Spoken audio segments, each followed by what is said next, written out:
Hello guys, आशा कৰো আপোনালোক ভালে আছে। ময়ো আছোঁ। সো আজি লৈ আহিছোঁ সানডে ব্লগ। যেহেতু ৰুমতে থাকিম সেইকাৰণে ভাবিলোঁ অলপমান স্কিন কেয়াৰ আৰু হেয়াৰ কেয়াৰ ৰুটিনটো আপোনালোকৰ লগত শ্বেয়াৰ কৰোঁ। যিহেতু যথেষ্ট গৰম, গতিকে আমাৰ চুলিবিলাকো নষ্ট হৈ যায় আৰু স্কিনখনৰ কথাটো ক'বই নালাগে। সেইকাৰণে আজি ৰাতিপুৱাতে উঠি তেল দিলোঁ চুলিত। মই নিহাতেল ইউজ কৰোঁ আৰু লগতে আজিলৈকে মই চুলিত একো মানে আৰ্টিফিচিয়েল বস্তু লগাই পোৱা নাই। মই যিমান দিন জনা হৈছোঁ তেতিয়াৰ পৰাই যিবিলাক ঘৰুৱা যিবিলাক ৰেমেডিছ সেইবিলাক লগাই আহিছোঁ চুলি ভালৰ কাৰণে। চ' আজি ৰাতিপুৱাতে অইলিং কৰিলোঁ, তাৰপিছত জেতুকা আৰু এল'ভেৰা লগাম বুলি ভাবিছোঁ। চ' আগত অইলিং কৰিলোঁ, ভালকৈ অলপমান চুলিত তেলখিনি সপ্তাহত লাগিলে এবাৰেই লগাওক, কিন্তু ভালকৈ লগাব লাগে। তাৰপিছত কল আৰু বিস্কুটেৰে ব্ৰেকফাষ্ট কৰিলোঁ। এতিয়া আহিল স্কিন কেয়াৰ। যিহেতু স্কিনখনো বহুত গৰমৰ কাৰণে বেয়া হ'বলৈ ধৰিছিল, সেইকাৰণে ভাবিলোঁ অলপমান যত্ন লোৱা যাওক। তো তাৰ কাৰণে ৰাতিপুৱাতে হালধি অকণমান খুন্দনত খুন্দি কিনে মুখত লগালোঁ।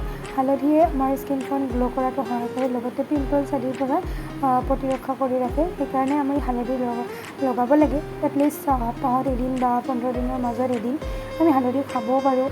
ই আমাৰ ডাইজেষ্টিভ ছিষ্টেমৰ কাৰণে বহুত ভাল হয়। চ' হালধিৰ উপকাৰ কৰি শেষ কৰিব নোৱাৰি। হালধি বহুত গুণেই ভাল আৰু স্কিনখন। এইখিনিতে মই ক'ব বিচাৰোঁ, আপোনালোকে যদি ভিডিঅ'বিলাক চাই যদি অলপো ভাল লাগে তেতিয়াহ'লে প্লিজ চেনেলটো ছাবস্ক্ৰাইব কৰি দিব। যাৰ জৰিয়তে আমাৰ বহুতখিনি হেল্প হয়, আমি আগুৱাই যাবলৈ আৰু সাহস পাওঁ। চ' আপোনালোকে এটা ছাবস্ক্ৰাইবে আমাক বহুতখিনি সহায় কৰে। লগতে কেনেকুৱা ভিডিঅ' পালে ভাল পায় আপোনালোকে কমেণ্ট কৰি নিশ্চয় জনাব। তাৰপিছত ওলালোঁ চাফাই কৰিম বুলি। ঘৰটো অলপমান লেতেৰা হৈছিল, সেইকাৰণে ভাবিলোঁ অলপমান চাফা কৰা যাওক আৰু ঘৰটো অলপমান সজাই তোলা যাওক। সজাই মানে ইমান বেছি বিশেষ একো নাই, কাৰণ আমি ৰুমত থাকোঁ আৰু ৰুমটো ইমান এটা হেভি নহয়।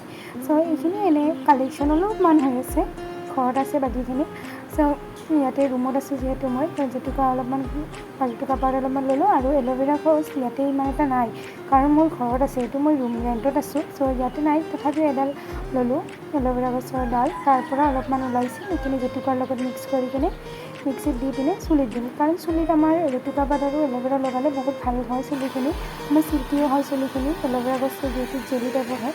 তাৰপিছত এইখিনি লগাই পিনে এতিয়া খাম পন্তা ভাত। পন্তা ভাতেৰে আজিৰ ভিডিঅ'টো সামৰণি মাৰিলোঁ। এতিয়া মই খাওঁ দে, বাই বাই, টেক কেয়াৰ।